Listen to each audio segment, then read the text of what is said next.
Ruth Chapter 2. Ruth gleans in Boaz's field. Now Naomi had a relative of her husband, a man of great wealth and influence from the family of Elimelech, whose name was Boaz. And Ruth the Moabitess said to Naomi, "Please let me go to the field and glean among the ears of grain after one of the reapers, in whose sight I may find favor." Naomi said to her, "Go, my daughter." So what they would do is they would be able to, like the regular people would glean, like get the wheat in the fields, and then they'd kind of drop things behind them, and then the poorer people were allowed to go pick them up. So Ruth went and picked up the leftover grain in a field after the reapers, and she happened to stop at the plot of land belonging to Boaz, who was the family of Elimelech. It was then that Boaz came back from Bethlehem and said to the reapers, "The Lord be with you." And they answered him, "The Lord bless you." Then Boaz said to his servant who was in charge of the reapers, "Whose young woman is this?" The servant in charge of the reapers answered, "She is the young Moabite woman who came back with Naomi from the country of Moab." And she said, "Please let me glean and gather after the reapers among the sheaves." So she came and has continued gathering grain from early morning till now, except when she sat resting for a little while in the field house. Then Boaz said to Ruth, "Listen carefully, my daughter. Do not go to glean in another field or leave this one, but stay close here by my maids. Watch which field they reap and follow behind them. I have commanded the servants not to touch you. And when you are thirsty, go to the water jars and drink from what the servants draw." Then she kneeled face down, bowing to the ground, and said to him, "Why have I found favor in your eyes, that you should notice me when I am a foreigner?"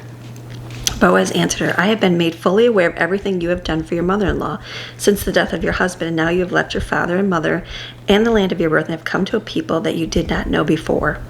May the Lord repay you for your full kindness, and may your rewards be full from the Lord, the God of Israel, under whose wings you have come to take refuge."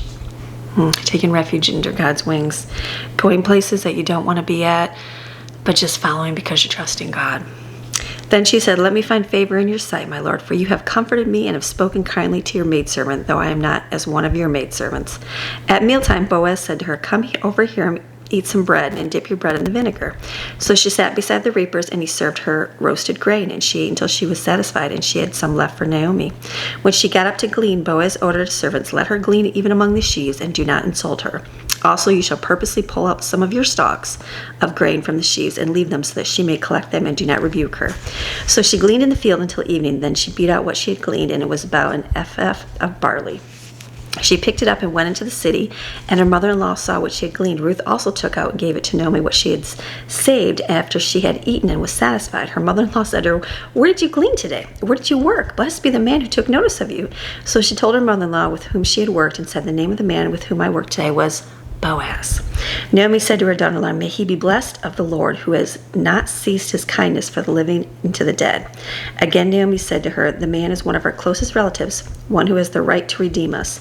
Then Ruth the Moabitess said, "He also said to me, 'Stay close to my servants until they have harvested my entire crop.'"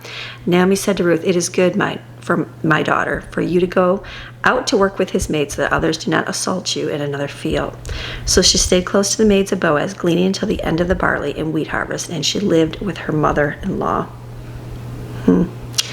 This is your daily Bible chapter of reading God's Word Monday through Friday. See you tomorrow.